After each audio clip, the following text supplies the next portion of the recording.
ವೀಕ್ಷಕರೇ, Patil news alert ಸುದ್ದಿ ಚಾನೆಲ್ಗೆ ಸುಸ್ವಾಗತ. ಮಲ್ಲಿಕಾರ್ಜುನ್ ಪಾಟೀಲ್ ಎದ್ದಲದಿನ್ನಿ ದತ್ತಿದಾನಿಗಳಿಂದ ಶಾಲಾ ಮಕ್ಕಳಿಗೆ ಸಮವಸ್ತ್ರ ವಿತರಣೆ.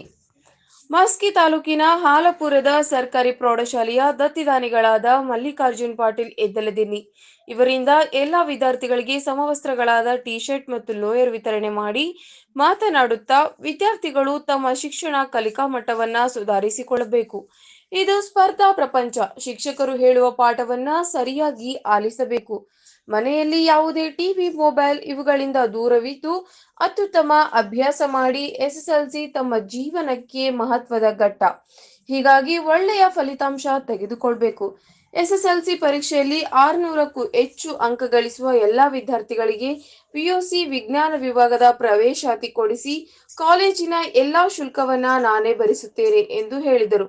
ಈ ಸಂದರ್ಭದಲ್ಲಿ ಮಾಜಿ ತಾಲೂಕು ಪಂಚಾಯಿತಿ ಸದಸ್ಯ ಬಸಪ್ಪ ಜಂಗಮರಹಳ್ಳಿ, ಬಸವರಾಜ ಗೌಡ ಎಮ್ಮಿಗನೂರು, ಎಂಕಪ್ಪ ಮಡಿವಾಳ, ಎಸ್ಟಿಎಂಸಿ ಸದಸ್ಯ, ಶಾಲಾ ಮುಖ್ಯ ಗುರುಗಳು ಸುಭಾಷ್ ಸಿಂಗ್ ಹಜಾರೆ ಹಾಗೂ ಶಿಕ್ಷಕ ವೃಂದ ಇದ್ದರು.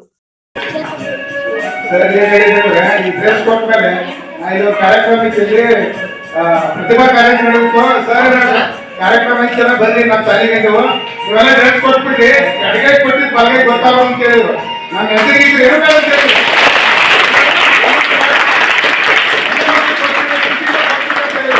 ಆದ್ರೆ ನಾವು ಕಷ್ಟಬೇಕು, ಅವ್ರು ಕೇಳಿದ್ ಕೊಡ್ತಿರ್ಬೇಕಂತ. ಈಗ ನಮಗೆ ಸಮಾಧಾನ ಆಯ್ತು, ಅವ್ರು ಬಂದು ಕೊಟ್ಟಿದ್ದು ಬಹಳ ಸಮಾಧಾನ ಆಯ್ತು.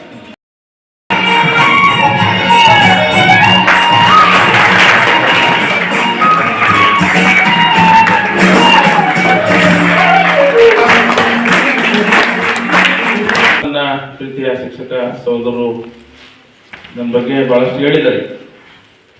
ಅದೇನೂ ಅಲ್ಲ, ಇಲ್ಲಿ ಏನಾದರೂ ಮಾಡ್ತಿರೋದು ಒಂದು ಮುಖ್ಯ ಉದ್ದೇಶದಿಂದ ಇಲ್ಲಿ ಸಹಾಯ ಮಾಡ್ತಿರೋದು. ಇದು ದಾನನೂ ಅಲ್ಲ, ಕಾಣಿಕೆನೂ ಅಲ್ಲ. ಒಬ್ಬ ಸಹೋದರ, ಒಬ್ಬ ತಂದೆ ತನ್ನ ಮಕ್ಕಳಿಗೆ, ನಾನು ಸರ್ಕಾರಿ ಶಾಲೆಯಲ್ಲಿ ಓದೋದು ಕಲಿತಿದ್ದಾಗ ಬೇರೆ ಸ್ಕೂಲಲ್ಲಿ ಮಕ್ಕಳನ್ನ ಅಥವಾ ಅಲ್ಲಿರ್ತಕ್ಕಂಥ ಸೌಲಭ್ಯನ ಬೇರೆ ಪಾಲಕರು ನೋಡಿ, ಅಯ್ಯೋ ಎಷ್ಟು ಚೆನ್ನಾಗಿದೆಯಲ್ಲ ಆ ಶಾಲೆ, ಪ್ರೈವೇಟ್ ಶಾಲೆ ಅಂತ ಆ ತಂದೆಗೆ ಫೀಲ್ ಯಾವ ರೀತಿ ಬರುತ್ತೋ ಅದೇ ರೀತಿ ನಿಮ್ಮ ಒಬ್ಬ ಅಣ್ಣ, ಚಿಕ್ಕಪ್ಪನಾಗಿ, ಮಾವನಾಗಿ, ತಂದೆ ರೀತಿಯಾಗಿ ನನ್ನ ಮಕ್ಕಳು ಯಾವ ಪ್ರೈವೇಟ್ ಕಡಿಮೆ ಇರಬಾರ್ದು ನಮ್ಮ ಮಾನಸಿಕ ಸ್ಥಿತಿಯಲ್ಲಿ ನಿಮಗೆ ಗಟ್ಟಿ ಆಗ್ಬೇಕು. SLC ಮಕ್ಕಳು ಇದ್ದಾರೆ. SLC ಮಕ್ಕಳನ್ನ ಆಲ್ರೆಡಿ ನಾನು ಬಹಳ 2-3 ಸಲ ಭೇಟಿಯಾದ, ಒಂದ್ಸಲ ಅಂತೂ ಒಂದು 2-3 ತಾಸು ನಿಮ್ಮೊಟ್ಟಿಗೆ ನಾನು ಕಳೆದಿರೋದು. ಈಗ ನಾನು ಅವಾಗವಾಗ ನನ್ನ ಮೇಸ್ಟ್ರುಗಳು ಕೇಳ್ತಿರ್ದಂಗೆ ನಮ್ಮ ಮಕ್ಕಳು ಹೆಂಗೆ ಇಂಪ್ರೂವ್ ಆಗ್ತಾ ಇದಾರ ನಿಮ್ಗೆ ಹೇಳಿದ್ದೆ ನಾನು ಮಾತು ನೆನಪಿದೆಯಾ? SLC ಮಕ್ಕಳೆಲ್ಲರೂ ಇವತ್ತಿನ ಕಾಂಪಿಟೇಷನ್ ಓಡ್ ಹೆಂಗಂದ್ರೆ 90, 99 ತೆಗಿತೀನಿ, 95 ತೆಗಿತೀನಿ ಅಂತ ಹೋರಾಟ ಮಾಡ್ಬೇಕಾದ್ರೆ ನಾವು ಇನ್ನೂ ಪಾಸ್ ಔಟ್ ಆಗಕ್ಕೆ ಸ್ಟ್ರಗಲ್ ಮಾಡಿದ್ರೆ ಅದು ಈ ದಿನಮಾನಗಳಲ್ಲಿ ಅದರಷ್ಟು ನಮಗೆ ಕೀಳರಿಮೆ ಇನ್ನೊಂದು ಇರ್ಲಿಕ್ಕಿಲ್ಲ. ನಮ್ಮ ಶಾಲೆಯಲ್ಲಿ ನಿಜವಾಗ್ಲೂ ನನಗೆ ಒಂದು ಆಸೆ ಇದೆ. ನಾಳೆ ಎಕ್ಸಾಮ್ ರಿಸಲ್ಟ್ ದಿವಸ ನೀವುಗಳು, ನಿಮ್ಮ ತಂದೆ ತಾಯಿಗಳು ಎಷ್ಟು ಕ್ಯೂರಿಯಾಸಿಟಿ ಅಥವಾ ಎಷ್ಟು ಆತಂಕದಿಂದ ಕಾಯ್ತಿರೋ ನನಗೆ ಗೊತ್ತಿಲ್ಲ. ಅವತ್ತಿನ ದಿವಸ ನಿಮ್ಮೆಲ್ಲರಿಗಿಂತನೂ ಅತ್ಯಂತ ಕಾತರದಿಂದ ನಿಮ್ಮ ರಿಸಲ್ಟ್ ಅನ್ನ ನಾನು ಕಾಯ್ತಾ ಇದ್ದೀನಿ. ನೀವು ಇದಿಷ್ಟು ಜನರಲ್ಲಿ ನಮ್ಮ ಹೈಸ್ಕೂಲಲ್ಲಿ ಯಾರೇ ಮಾಡಿ 600ಕ್ಕಿಂತ ಮೇಲೆ ತಗೊಂಡಿರೋ ವಿದ್ಯಾರ್ಥಿ ಯಾರೇ ಒಬ್ಬರಿರ್ಲಿ ಇಬ್ಬರಿರ್ಲಿ, ಅವ್ರನ್ನ ಇವತ್ತಿನ ಕಾಂಪಿಟೇಷನ್ ಯುಗದಲ್ಲಿ ಇರ್ತಕ್ಕಂಥ ಒಂದೊಂದು ಕಾಲೇಜಲ್ಲಿ 3 ರಿಂದ 4 ಲಕ್ಷ ಫೀಸ್ ಐತಿ ಸೈನ್ಸ್ ಸಿಗೋದಾ? ಆ ಎಷ್ಟು ಜನ ತಗೊಂತಾರೋ ಆ 2 ವರ್ಷದ ಫೀಸ್ ಅನ್ನ ನಾನೇ ಕಟ್ಟಿ ಅವೆರಡು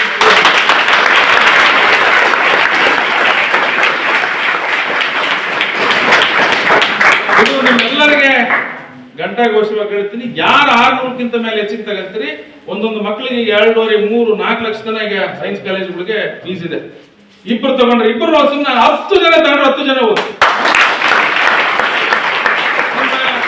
ಯಾಕೆ PUC ಇಂಪಾರ್ಟೆಂಟ್ ಅಂದ್ರೆ ಇವತ್ತಿಗೆ PUCಯಲ್ಲಿ ಒಳ್ಳೆ ಕೋಚಿಂಗ್ ಇದ್ದಾಗ ಮಾತ್ರ ನಮಗೆ CET, ನೀಟ್ ಅನ್ನ ಕ್ರ್ಯಾಕ್ ಮಾಡಕ್ ಸಾಧ್ಯ ಆಗ್ತಾ ಇತ್ತು.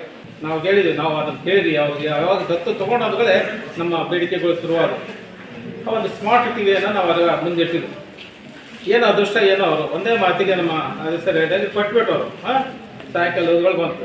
ಅವ್ರು ಕೊಟ್ಟಂಥ ಕೈಗುಣದಿಂದ ಮುಂದಿನ ಒಂದು 6 ತಿಂಗಳಲ್ಲಿ ನಮ್ಮ ಶಾಲೆಗೆ 4 ಸ್ಮಾರ್ಟ್ ಟಿವಿಗಳು ಬಂದವು. ಇವ್ರು ಕೊಟ್ಟಂಥ 1 ಸ್ಮಾರ್ಟ್ ಟಿವಿಗೆ ಅದ್ರ ಪ್ರತಿಫಲವಾಗಿ 4 ಸ್ಮಾರ್ಟ್ ಟಿವಿಗಳು ಇವತ್ತು 5ನೇ ಕ್ಲಾಸಿಗೆ ಒಂದೊಂದು ಸ್ಮಾರ್ಟ್ ಟಿವಿ ಸರ್. ಸ್ಮಾರ್ಟ್ ಟಿವಿಯಿಂದಲೇ ನಮ್ಮ ಶಿಕ್ಷಕರು ಏನು ಮಾಡ್ತಾರೆ ಇವತ್ತು ಬೋಧನೆಯನ್ನು ಮಾಡ್ತಾ ಇದ್ದಾರೆ ತಂತ್ರಜ್ಞಾನವನ್ನು ಬಳಸ್ಕೊಂಡು. ಇನ್ನು ಎರಡನೇದು ಏನಂತಂದ್ರೆ ಎಲ್ಲರಿಗೂ ಗೊತ್ತಿರುವಂಥ ಒಂದು ನಮ್ಮ ಶಾಸಕರ ಮೇಲೆ ಒತ್ತಡ ತಂದು ಒಂದು 50 ಲಕ್ಷ ಅನುದಾನವನ್ನು ತೆಗೆದುಕೊಂಡು ಇವತ್ತು ಗ್ರೌಂಡ್ ಸಹಿತ ಭಾಳ ಚೆನ್ನಾಗಿ ಕಾಣಬೇಕು ಮಾತಾಡಬೇಕು ಅನ್ನೋ ಒಂದು ಅವರ ಅಭಿಲಾಷೆ ಅಂತೆ. ಪ್ರತಿ ತಿಂಗಳಿಗೊಮ್ಮೆ ತಾವೇ ಫೋನ್ ಮಾಡ್ಕೊಂಡು ನನಗೆ ಕೇಳ್ತಾರೆ. ಮತ್ತು ಇನ್ನೊಂದು ವಿಷಯ ಹೇಳಿದ್ರು ಅವ್ರು ಏನಂದರೆ, ನಿಮಗೆ ಹೆಚ್ಚಾಗಿ ಏನಾದರೂ ವಿಶೇಷ ತರಬೇತಿ ಬೇಕಂತಂದರೆ 6 ವಿಷಯಗಳಿಗೆ ಒಂದು ಒಳ್ಳೆ ನಿವೃತ್ತ ಶಿಕ್ಷಕರಿಂದ ಹೇಳಿದ್ರೆ ಅವ್ರಿಗೆ ನಾನು ಗೌರವಧನ ಕೊಡ್ತೀನಿ ಅಂತ ಮಾತು ಹೇಳಿದ್ರು. ಅವಾಗ ನಾನಂದೆ ವಿಶೇಷ ತರಬೇತಿ ಕೊಡೋಣ, ಈಗೇನು ಫೇಲ್ ಆಗಿರ್ತಕ್ಕಂಥ ವಿದ್ಯಾರ್ಥಿಗಳಿಗೆ ವಿಶೇಷ ತರಬೇತಿ ಕೊಡೋಕ್ಕೆ 6 ಶಿಕ್ಷಕರನ್ನು ನೇಮಕ ಮಾಡಿಕೊಂಡ್ರೆ ಅವ್ರು ಗೌರವಧನ ಕೊಡ್ತೀನಿ ಅಂತ ಹೇಳಿದ್ರು. ಅದಕ್ಕೆ ನಾನು ಅವರಲ್ಲಿ ವಿನಯವಾಗಿ ಹೇಳಿದೆ, ಈಗ ನಮ್ಮ ಶಿಕ್ಷಕರು ಬಹಳಷ್ಟು ಪರಿಶ್ರಮ ಪಡ್ತಾ ಇದ್ದಾರೆ. ಬೆಳಗ್ಗೆ 9 ಗಂಟೆಯಿಂದ 5:30 ತನಕ ಇಲ್ಲಿ ಶಾಲೆ ನಡೀತದ ಮತ್ತು ಹಾಸ್ಟೆಲ್ ಸಹಿತ ಹಾಸ್ಟೆಲ್ದವರು ಟ್ಯೂಷನ್ ಮಾಡ್ತಾರೆ. ಇಲ್ಲಿ ನಾವು ಒಂದು ಪ್ರಸ್ತಾವನೆ ಇಟ್ಟಿದ್ದೇವೆ, ಎಲ್ಲ ಮಕ್ಕಳಿಗೆ ಶನಿವಾರ ದಿನ ಮತ್ತು ಬುಧವಾರ ದಿನ 2 ದಿನ ಒಂದು ವಿಶೇಷವಾಗಿರ್ತಕ್ಕಂಥ ಒಂದು ಸಮವಸ್ತ್ರ ಆಗಬೇಕು ಅಂತಕ್ಕಂಥ ಅಭಿಲಾಷೆ ಇದೆ ಅಂತ ನಮ್ಮ ದೈಹಿಕ ಶಿಕ್ಷಕರು ವ್ಯಕ್ತಪಡಿಸಿದಾಗ ತಕ್ಷಣ ಅವರು ಅದಕ್ಕೆ ಒಪ್ಪಿಗೆ ಕೊಟ್ಟು ಇವತ್ತಿನ ದಿನ ಎಲ್ಲರಿಗೂ ಅದನ್ನು ವಿತರಣೆ ಮಾಡಿದ್ದಾರೆ. ನಾಳೆ ಜನವರಿ 26 ಗಣರಾಜ್ಯವನ್ನು ಅತಿ ವಿಜೃಂಭಣೆಯಿಂದ ಎಲ್ಲಾ ಮಕ್ಕಳು ಆ ಯೂನಿಫಾರ್ಮ್ ಹಾಕೊಂಡು ಬರಲಿ ಅಂತಕ್ಕಂಥದ್ದನ್ನು ಅವರ ಅಭಿಲಾಷೆ ಇದೆ. ನೀವೆಲ್ಲ ಬಂದ್ರೆ ಯಾವುದೇ ಇರ್ತಕ್ಕಂಥ CBSE ಮತ್ತು ಖಾಸಗಿ ಶಾಲೆ ಕೊರತೆ ಇಲ್ಲ ಅಂತಂತ ಎಲ್ಲ ಸೌಲಭ್ಯಗಳನ್ನು ಕೊಟ್ಟಾರ. ಅದೇ ರೀತಿಯಾಗಿ ನಮ್ಮ ಶಾಲೆಗೆ ಸ್ಮಾರ್ಟ್ ಆಗಿರ್ತಕ್ಕಂಥ ಟೀಮ್ಗಳು ಕೊಟ್ಟರು. ಅದೇ ರೀತಿಯಾಗಿ ನಾವು ಯಾವಾಗಾದ್ರೂ ನಮ್ಮ ಶಾಲೆಗೆ ಬೇಕಾಗಿರ್ತಕ್ಕಂಥ ಸಮಸ್ಯೆ ಬಗ್ಗೆ ಫೋನ್ ಮಾಡಿದ್ರೆ ಹಣ ಹಿಂಗೈತಣ ಅಂದಾಗ ಆಯ್ತಪ್ಪ ನಮ್ಮ ಮಗ ತಂದು ತತ್ಕ್ಷಣ ಸಂಬಂಧಪಟ್ಟಿರ್ತಕ್ಕಂಥ ಅಧಿಕಾರಿಗಳಿಗೆ ಶಾಸಕರಿಗೆ ಇವತ್ತು ನೋಡ್ರಿ, ಇವತ್ತು ಬಹಳ ಕಲಿಸುತ್ತವರಿಗೆ ಈ ಮೈದಾನ ಬಗ್ಗೆ 50 ಲಕ್ಷ ಆಕ್ಚುಲಿ ಬೇರೆ ಶಾಲೆಗೆ 20 ಲಕ್ಷ 30 ಲಕ್ಷ ಇಟ್ಟಿದ್ರು. ಆದ್ರೆ ನಮ್ಮ ಶಾಲೆ, ನನ್ನ ಶಾಲೆ, ನಮ್ಮ ಪಕ್ಕದ ಶಾಲೆ ಅಂತ ಅಭಿಮಾನ 50 ಲಕ್ಷ ಇಟ್ಟರು. ಯಾವುದೋ ತಾಂತ್ರಿಕ ದೋಷದಿಂದ, ತಾಂತ್ರಿಕ ಕಾರಣದಿಂದ ಸ್ವಲ್ಪ ಸಮಸ್ಯೆ ಆಯ್ತು. ಆದ್ರೂ ಕೂಡ ಆ ಕೆಲಸ ಮುಗಿದಿತ್ತು. ಮತ್ತು ನಾವು ಅನೇಕ ಸಲ ಶಾಸಕರಿಗೆ, ಅಣ್ಣವರಿಗೆ ಪದೇ ಫೋನ್ ಮಾಡಿದಾಗ ಮತ್ತೆ ಇವತ್ತು ಕೆಲಸ ನಡೀತು.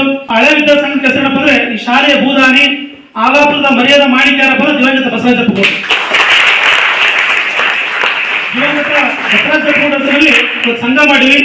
ಮೊಟ್ಟ ಮೊದಲ ಬಾರಿ ನಮ್ಮನ್ನು ಅಧ್ಯಕ್ಷ ಮಾಡಿದ್ರು. ಅದಕ್ಕೆ ನಾವೆಲ್ಲ ಚುರುಗಣಿ ದಯವಿಟ್ಟು ಅಣ್ಣ ತಾವು ಕೂಡ ತಮ್ಮದೇ ಇರ್ತಕ್ಕಂಥ ಸರ್ಕಾರ ಐತೆ, ತಮಗೆ ಅಧಿಕಾರ ಐತೆ, ಹೇಗಾದ್ರೂ ಮಾಡಿ ಹಿಂದಕ್ಕೆಲ್ಲ ಬಹಳ ಪ್ರಯತ್ನ ಪಟ್ಟರು. ಈ ಶಾಲೆಗೆ ಅವ್ರ ಹೆಸರಿಡ್ಬೇಕಂತಕ್ಕಂಥ ಅವ್ರ ಕುಟುಂಬಸ್ಥರ ಆಗ್ರಹ ಐತೆ.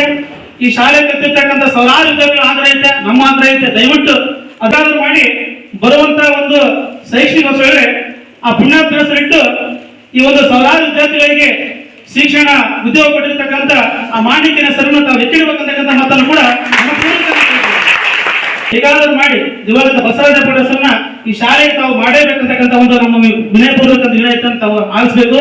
ಮತ್ತು ಇನ್ನು ಇವತ್ತು ನಿಮಗೇನಪ್ಪ ಅಂದ್ರೆ ಇಷ್ಟೆಲ್ಲ ಕೊಟ್ಟಾರ, ಇವತ್ತು ನೀವು ಅವ್ರಿಗೆ ಏನ್ ಕೊಡ್ಬೇಕಂದ್ರೆ ನೀವೇನು ಕೊಡೋದು ಇವತ್ತು ನೀವೇನು ಕೊಡೋದು ಬೇಕಾದ್ರೆ ಮುಂದೆ ಬರ್ತಕ್ಕಂಥ SLCಯಲ್ಲಿ ಅತ್ಯುತ್ತಮ ಫಲಿತಾಂಶ ಕೊಡ್ರಿ.